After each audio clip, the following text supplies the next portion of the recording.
County hurdle now. Again, have little to say, so going to open up to you guys to tell me where we should be looking. Hunter's Call, surely. Still got a stone in hand. Yes, I remember. Yeah, we spoke about this if earlier. He gets in, coming to you. So Harry, this is your nap of the day. Should get in, shouldn't he, Andy? I think he was awesome at Ascot, and Ollie Murphy obviously is having a fantastic first season training, and he obviously knows what he's doing, because he's obviously learned from a master as well. But I just thought he looked very well handicapped at Ascot, did it very well. I believe that Jack Kennedy keeps the ride, so I've been told. I think he's asked Mr. Elliott and Mr. O'Leary if he can ride Hunter's Call, and I believe that is the plan. So I still think he's got plenty in hand. I think he's the one to beat. 10-1, he has generally been clipped into 8s in a few places, so that could be one to get on before. And I think he's a little bit under on the exchange as well, so that 10s may not last for too long. Mike, anyone catch your eye? Hunter's Call caught my eye, to be honest. I think, if he gets in, obviously, if you back him now and he doesn't get in, you get your money back, so as long as they intend to run, which they will, as long as he's not injured.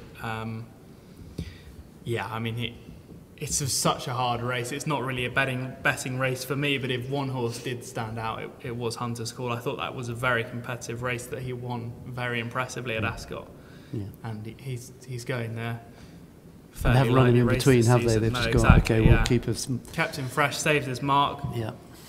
And as Harry said, I believe that Jack Kennedy's keeping the ride as well, which shows the confidence. The regard in which he's held. Did Elgin finish 5th in that race? Hunter's Call. Put me massively on the spot. Sorry, I'm just throwing it out there. I'll just talk. Yeah, I think he did. Because if that's the case, the form is obviously very good. Silver Streak was the horse that was second. I think Elgin was 5th. Elgin was favourite, wasn't he? Favourite. Elgin's gone on to win the race at Kingwell. Yeah. So he travelled great. He stayed on well. Elgin 6th. So about 6, 7. It looked very good. And the handicap wasn't overly harsh. I think he got up. It wasn't. I can't remember what he did go up, but he went up. What he could go up. 137. Almost not high enough for the purposes of this race. If he doesn't get in, but I reckon the race will cut it quite considerably. Just a couple of novices to mention. They're not necessarily county hurdle types, because it often goes to a battle-hardened handicap. But What's Wrong With You, who I can remember the name of now.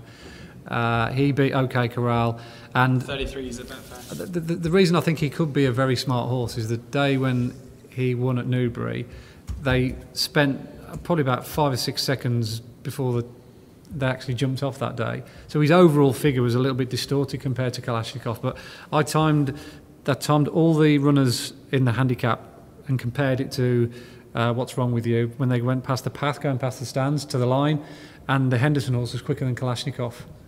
Really? So he's run a rapid last circuit, even though it took him a while to get to that point. So it showed me that he's a horse of the highest quality. And there's a horse from Willie Mullins called Sands End, who's entered in a multitude of races. I think he's in the... I think he might even be... No, he's not in the Albert Bartlett. I think he's still in the 2 novice races. But he's also in the handicap and the Martin Pike. But he beat a horse called Jessica Hounds called Forge Meadow, who's a very useful mare. And Forge Meadow's won since. So I'd be interested to see what race William Mullins decides to run him in. But they're just 2 novices I think could be very well handicapped. Interesting. It looks like a bit of a minefield. Nick, how would you kind of approach this from that perspective? I'm just going to go for a bit of a bigger price, Flying Tiger. Nick Williams, very clever trainer.